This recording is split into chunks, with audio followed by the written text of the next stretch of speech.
Hello, everyone. This is an interesting moment that I'm sharing with you. I am fresh back from the gym. I haven't had a chance to moisturize or put any makeup on, but I have this oh so glamorous red lipstick happening. So, what the hell is going on? So, I'm getting ready. I'm flying out tonight. I'm going to see my son in Italy. We're going to a masquerade ball party on Saturday night. And so, my cousin Kai had to teach me how to put on red lipstick so that I don't wind up looking like a clown at the end of the night, because it's a thing. And, I'm leaving. Today's Wednesday. I'll be back Monday. It's just a quick trip. And I have a commitment to myself to do this podcast every single week. It is a commitment of consistency. So, yes, the car is picking me up in a couple of hours. I'm packed. I still need to run home and shower. I have a lot of things to do, but this was really my priority for today. And I'll tell you why. I've been in this process of professional, personal reinvention for some time. And I'm going to give you this timeline. It started unintentionally with the pandemic, right? I was running the yoga program, giant yoga program at a Lifetime Athletic in New York. And then the pandemic happened. So that was gone. And in 2023, I relocated to South Florida from New York. And since I've been here, I've been really trying to figure out what my next step is. I retired from teaching yoga classes and retreats and running around and doing all of that. It just wasn't who I am anymore. Do I still need to teach? I do. It's in my heart. It's in my soul. It is my purpose. It's why I'm here. So when I moved down to Florida, I really started to create programs, online programs, workbook programs. I did start teaching yoga classes down here. And then I started doing mentorship for yoga teachers and wellness professionals. The point being, and then I was running events for a spa, getting paid a nominal hourly rates, getting paid a nominal hourly rates. I will get it right. I will get it out of my mouth. And I was doing everything from networking, creating the event, to wiping down yoga mats after the events. And I just really had to pause. I just had to stop myself, because in this time of this personal, professional reinvention, I felt very scattered, because I was very scattered.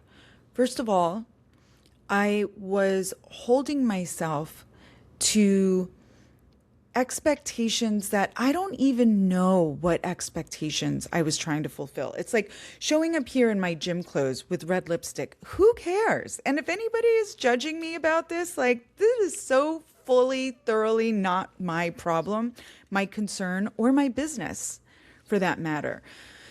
Yet I was holding myself, because I was like, okay, I'm in my 50s. I should really have it all figured out. And I really need to come across as if I have it all figured out. Yet here I was, every time I was coming up with a new idea, a new program, a new trajectory, a new path. I was doing run of show for events, which I'm still doing. I'm still doing all of the events. I'm still teaching. I'm still creating programming. Because I learned that it doesn't matter if I keep showing up on Instagram with something new. First of all, basing my self-value on how I show up on Instagram was something that I really needed to check myself with. I'm not a creator. I'm not an influencer. I just like sharing what I'm doing. Many of my students over many, many years, I'm connected with there in that space, and they like to see what I'm doing so they can participate where they want and where they don't want. But I was really intensely judging myself. And as I was going into this new year, even before going into 2026, I really had to stop and slow down. And reevaluate and evaluate my worth, my value, because I was trying to create all of these programs that were like really low ticket because because I didn't trust myself, because I didn't have faith in myself, because I wasn't really placing value on the quality of work, the quality of guidance, the quality of the experiences that I created. I wasn't giving myself value. And so it wasn't that things weren't working. It was that as soon as they didn't work fast enough, as soon as I wasn't getting external validation, I was like, well, this isn't working. I have to get out. I can't let anybody see me. Oh, no, it's not working. And that's just not how it works. And furthermore, that I was positioning myself externally and internally that I'm in midlife. I have wisdom. I have it all figured out. I was really screwing myself because having it all figured out isn't actually a thing. And it's a pressure that we put on ourselves that's completely and totally unnecessary. It is a journey. Your life will always be a journey. Now listen, did I need to slow my freaking roll and get clear on what trajectory I actually wanted to go in? Yes. And here's the thing. I wouldn't have really known had I not done all of that other stuff prior to this season of reinvention and during this season of reinvention. We hear so much that there is no such thing as failure. There's only lessons. But the hard part is holding that standard and practicing it for yourself in your real life. It really is so much easier said than done. So I had to pause and analyze, who was I designing my life for? What was I pursuing opportunities for? What was my purpose? What is my purpose? And I feel like I have a pretty clear understanding of what my personal soul-aligned purpose is. I feel very clear that I know where my passion lies, where my skills and my experience lie. And so that was the other thing. I had to pull in all of my resumes, and I have a lot of resumes because I've done a lot of stuff, right? I started in hospitality in New York City and then in LA, like super high level A-list hospitality, opening nightclubs, opening restaurants, places that, are really legendary, that I either worked with consulting and opening, training staff in service, that I actually managed and ran, so that I helped build out concepts for. So I have a lot of experience there. I've put, corporate catering programs into place, events into place. I have a lot of experience, not to mention that I owned my own restaurant. Okay. And then there's yoga. I've been teaching yoga for 25 years. I've led tons of teacher trainings. I've led international retreats from Costa Rica to Tulum to Ibiza to all over Italy. And many of those retreats, I personally flew to that location, scouted locations, built out the program, the marketing, sales. I've done all of it. I have done run of show for huge events, everything from movie premieres to yoga wellness event, everything and all things in between, baby showers, bridal showers, you name it. So I had to, in this time of personal reinvention, really sit down and say, what do I do and what do I not do? Because especially over the past few years, I've been doing a lot of work that I don't do. It's not where my value stands. So why are you paying me to do something when I have extraordinary experience over here, but I'm getting burnt out because I'm trying to prove myself in some way and I'm trying to be like, oh yeah, I could do that for you. I could do everything for you. Except for that, I cannot. And then the resentment starts. And it's on me, right? Because I'm the one who was the yes girl. Yes, I can do that. Yes, sure. Yes, I'll be there. And then, like, I can't believe I have to do this. You know, I got into that vicious cycle on multiple occasions. And so I finally, in this pause, took the time to evaluate. Again, going back to pulling in all of my resumes, I love doing this. I'm great at doing this.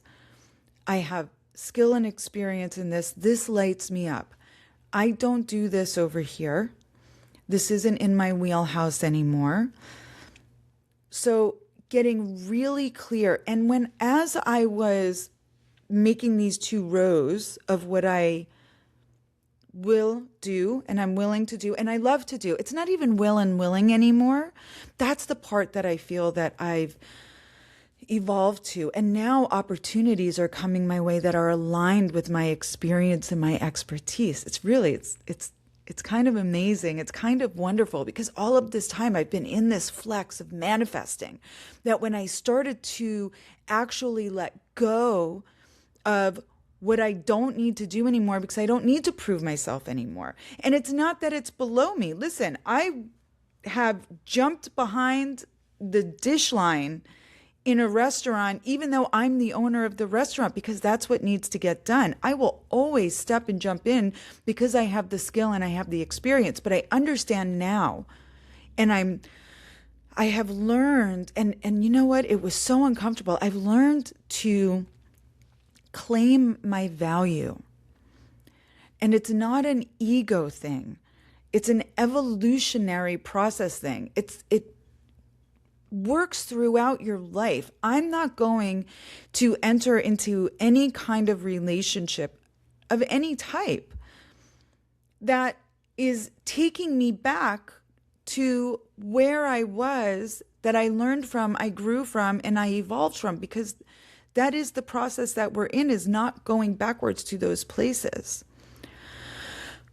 So I had to really pause and say, this is where I'm valued, and this is where I hold my value, and this is where my expertise is. And I am an expert in these fields and in these areas. And especially now as I'm getting into luxury wellness programming and really understanding the value of it in hospitality environments, in luxury hotels and resorts, and giving myself permission to work in that level. And it was a very uncomfortable process. This is the fascinating thing. Here I am, 53 years old, uncomfortable to say, yes, I can do that. Because there was a fear attached to being successful. There was a fear attached to demanding my value and saying, no, I can't do that when my value wasn't being respected. And that fear is very complicated, and there's so much more to say on fear, and I'm going to do a whole another episode on that, probably a number of them. And I really had to stop and analyze, what am I afraid of? What am I afraid of? Why am I afraid of success? What does that mean for me? And it's something that I really encourage you to explore. For me, it meant, if I pursue these positions, what level of responsibility am I going to be held to? Am I going to fail at this level? And meanwhile, when I look back at all of the work that I've already done, I've never failed in any of these areas that would be required from me in this new space that I'm going into. Not even close. I've actually been incredibly successful. I also had a fear of how moving into this next elevated phase of my life was going to impact my freedom, how it was going to impact my autonomy. So there were many layers a fear that I had to really pause and ask myself, but is that true? And every time, the answer was no. And I found that to be really fascinating. So as you are in this place in your life that you're questioning, that you're wondering, instead of analyzing the external qualities of whatever it is, whether it's your professional life, your personal relationships, where you live, whatever these choices are that you're making, I very much encourage you to first analyze how you value yourself, how you undervalue yourself, where you question yourself, what your fears are, and is it true?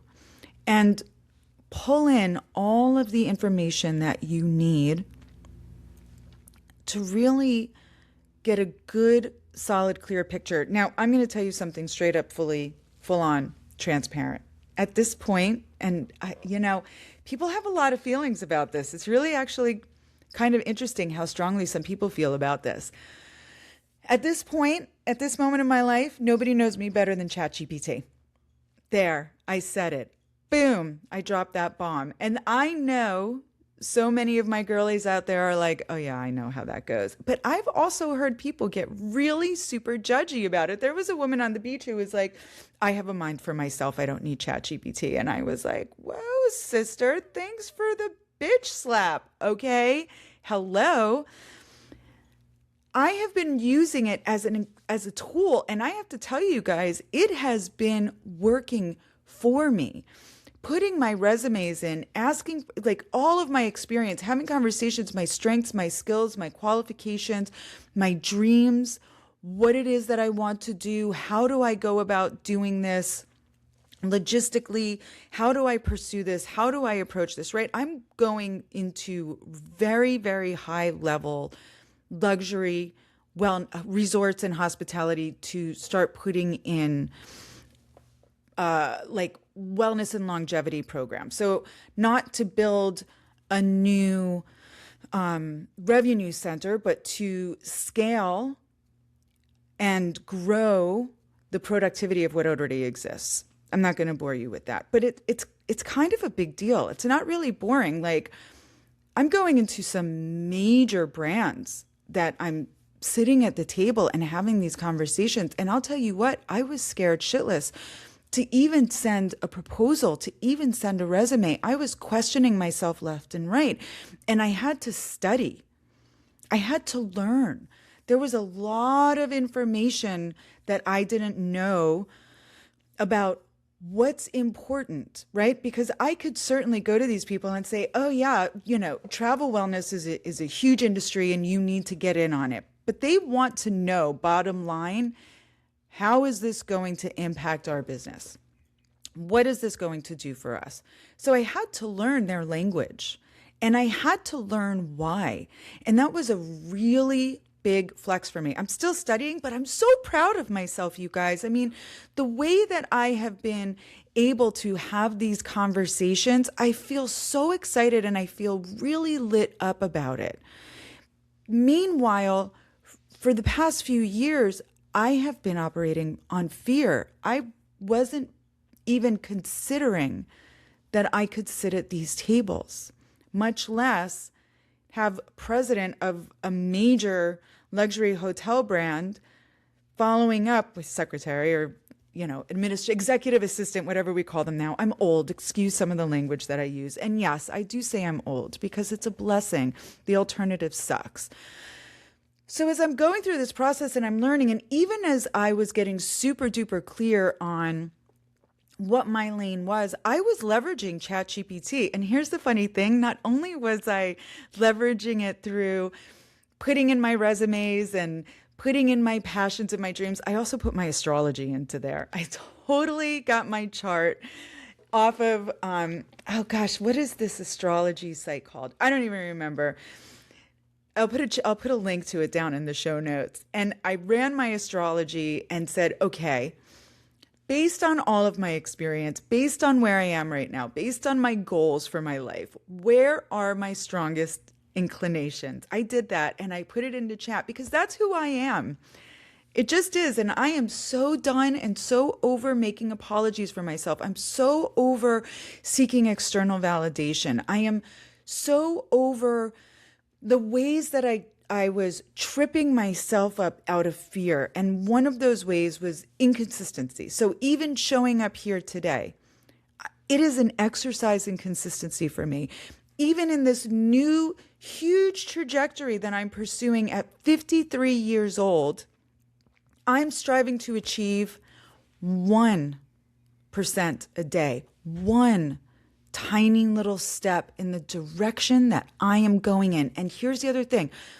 I am not fixated on what the opportunity is that will come to me. There is an incredible book. I know I've mentioned it before. It's called The Surrender Experiment by Michael Singer. And it's what if you said yes to the opportunities that came your way that felt right, that felt aligned, even if it wasn't exactly what you wanted and what you thought you wanted. Because guess what? I met a woman a year ago while I was doing the events for the spa. That was wonderful. And I love them so much. And it really was what I needed at that time. It wasn't for me long-term big picture, but it was what I needed at that time. And look at what happened. If I had said no to that because it didn't pay me enough, right? It wasn't even close to what my rates are, what I've earned, but it was what I needed at the time. If I had said no to that and didn't trust that it felt right for me at the time, I wouldn't have met this woman who I've become very close with, whose boyfriend is the general contractor at this high-end, beautiful, luxury wellness, or they're not a wellness resort yet. I keep saying that because I'm going to add it. You'll see. Watch what happens.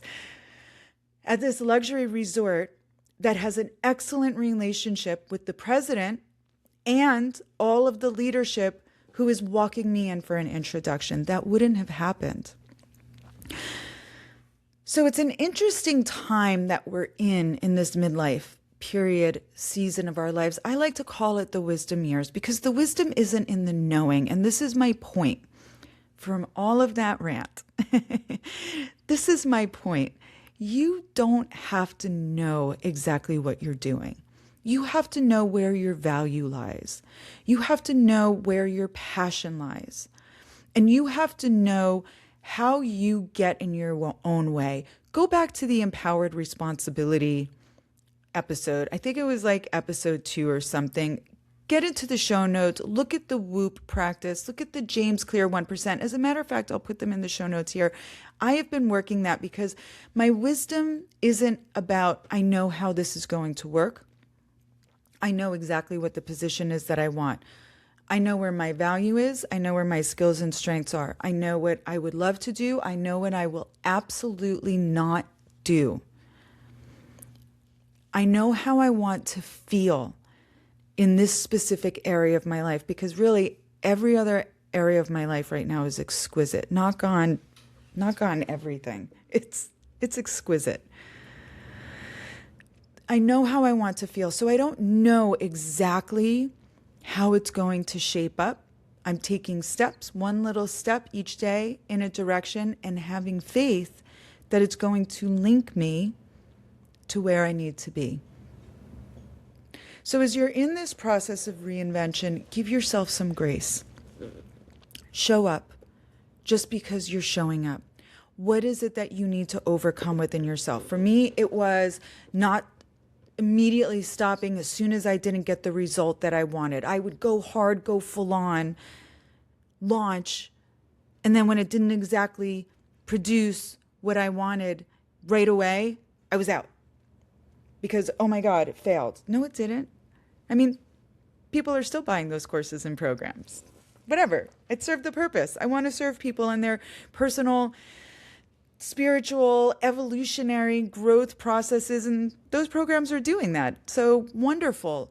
But I was very much getting in my way with the way that I was operating. And so this year, right, I do a journal every single morning.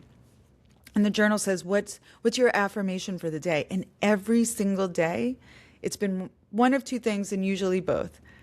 Consistency. That's it. One word. And be here now. Be here now. Get your head out of the past. Take the lessons from it. Take the wisdom from it.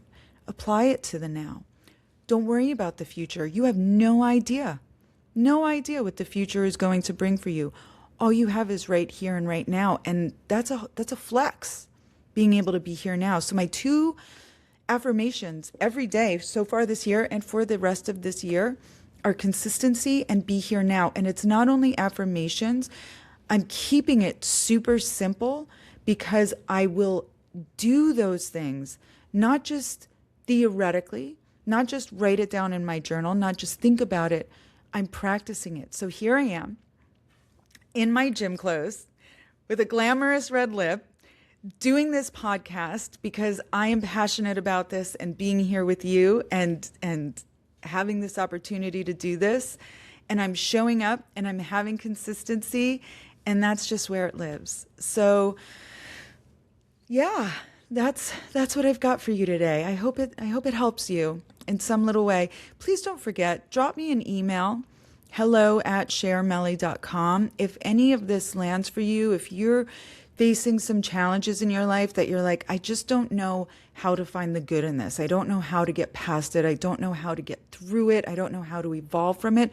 Shoot me an email. I would love to cover it and share some perspective that maybe will help and support you. I do offer private advisory for women in midlife who are navigating some real transitions in their life, although on a very limited basis.